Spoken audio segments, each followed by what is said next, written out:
Welcome back. Gayle Harris and Yvonne Parra join us for this segment. Commissioner Jacobs, let's continue our show. Thank you, Deborah. And Gayle and Yvonne, thank you so much for being with us here today. Can you tell us what is the Healthy 2020 initiative? Healthy Durham 2020 is a movement, and so we want everybody engaged. But the vision is that we will be one of the healthiest communities in the United States. And we want to create improvement that is sustainable in health outcomes as well as quality of life. So it's a pretty big mission. That's very ambitious, but that's okay. We're Durham, so we'll take it on. And how is it going to work?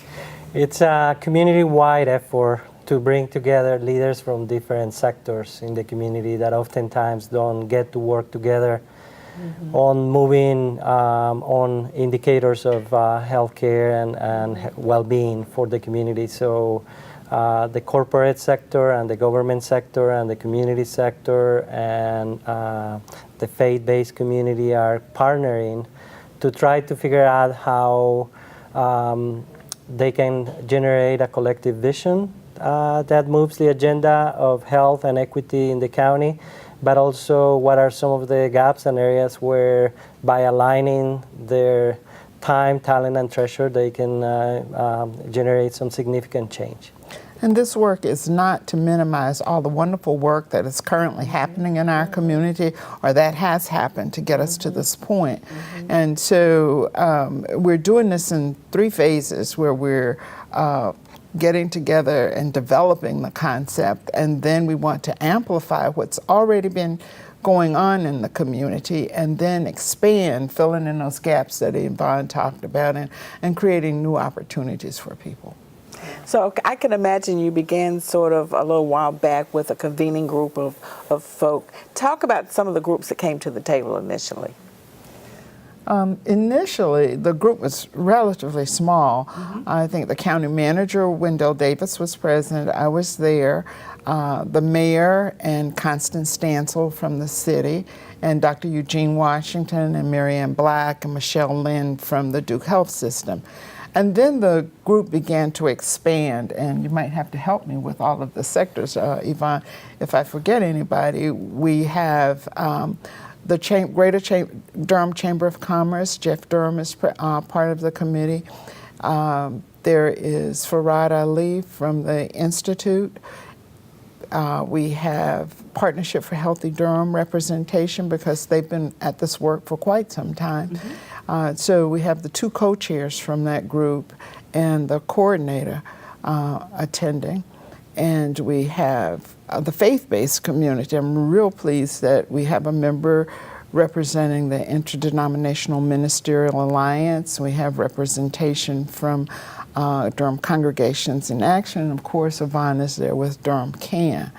Did I leave out some people? The Triangle Community Foundation. So philanthropy is also at the table with this. And oftentimes philanthropy is not included in these conversations. So why is it important for the whole community to be engaged in this movement?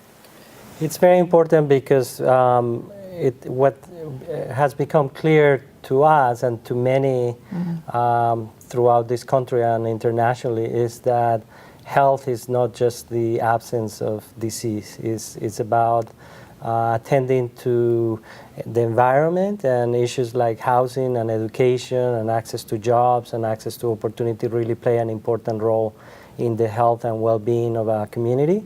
So it's very important that from the different perspectives and the different sectors, everybody has something to contribute. And when we multiply the work of all those leaders and institutions and communities, then we can come up with really systemic solutions to the issues that impact the community. So help us to understand the role that health disparities and social determinants of health inequities, how does that all impact people in our community? What role does that play? Yvonne mentioned some of that, but we have this pyramid called the Health Impact Pyramid, and then there's the County Health Rankings model. that both of these clearly indicate that in order to improve health outcomes, you have to address those issues that are impacting population health around education, jobs, inequities, housing. You have to help people be able to be self-sufficient and have the resources to do the things that they need to do. It's a very small percentage of impact made by the actual delivery of health care and the one-on-one counseling when you, it's important, but it's not the driving force. Right, right. So we know that both the City Council and the County Commissioners and Durham Public Schools Board of Education, that we've all passed very significant resolutions related to the Healthy Durham 2020 initiative.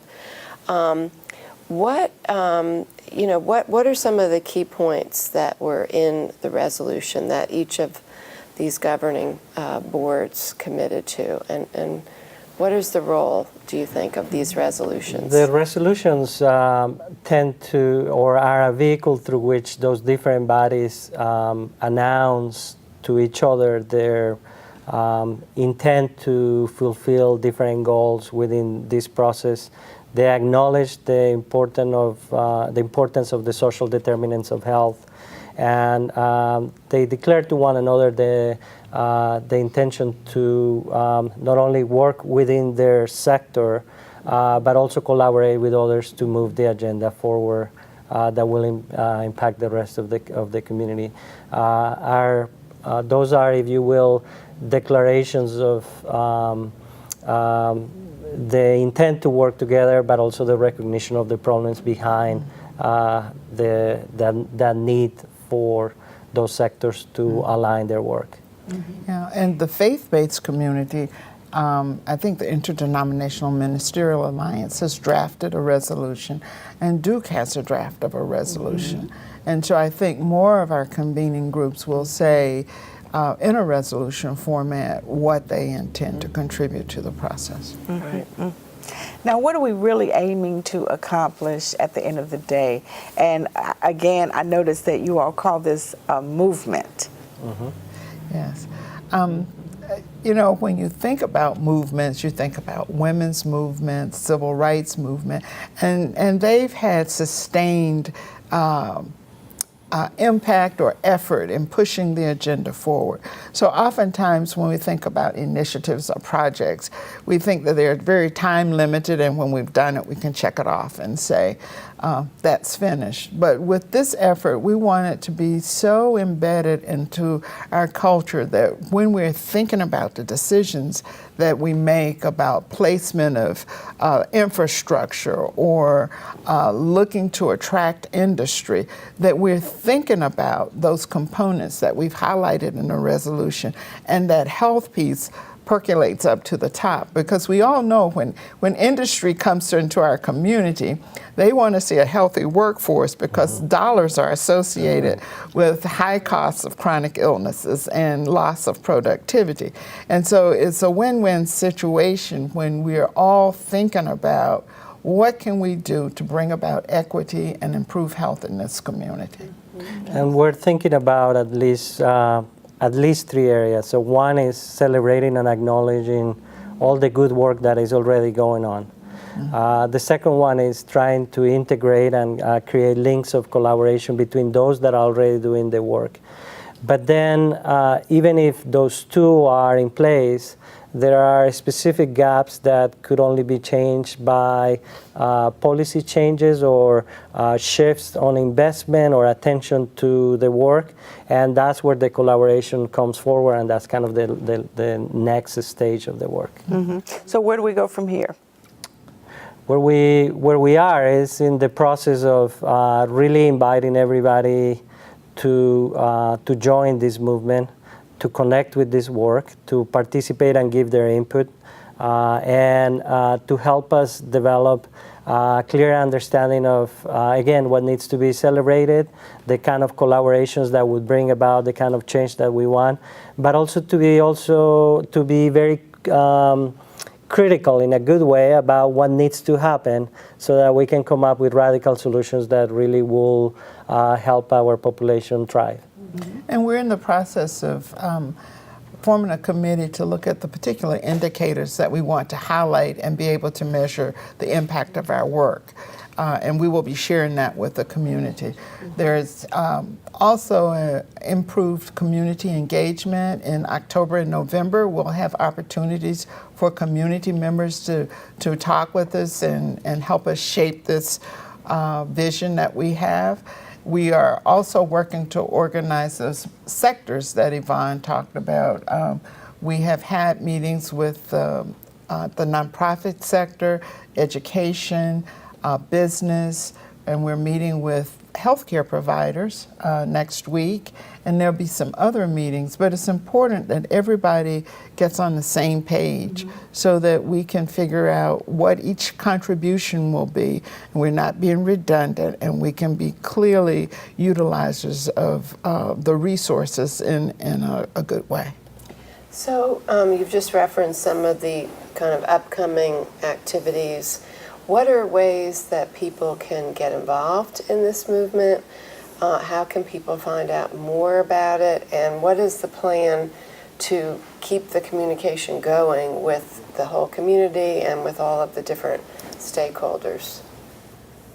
Well, of course, we have a social media presence, so you can find us on Facebook and Twitter, and we are building a website. We can also have you send questions in to our organization, or you can contact the health department with those questions. But we want to make sure that we create in folk a desire to be a part of this. You know, Durham is very different, and I said I'm very hopeful because we will take on big challenges, and we know that we do business where everybody gets to be heard. You know, we had a health summit last spring that sort of kicked off the summit, and it showed a community who was addressing some of the issues in the way in which we hope to address some of the issues. And they talked about the successes and the challenges that they have. So there will be more opportunities for communities members to be engaged. Excellent. Well, we'd like to thank you both for all this great work. Thank you. And like I said, it's not something that we're going to check off and start and stop. This is going for the distance because we're improving the health of our community. Absolutely. Thank you. Thank you. Thank you. Well, we've had another good show. We have, and we'll look forward to you all keeping us informed about this movement and having you back again in the future. Give us an update. Yep. And we'd like to thank you all so much for joining us. We appreciate your attendance today, and we promise another good show for you next time. Cheers.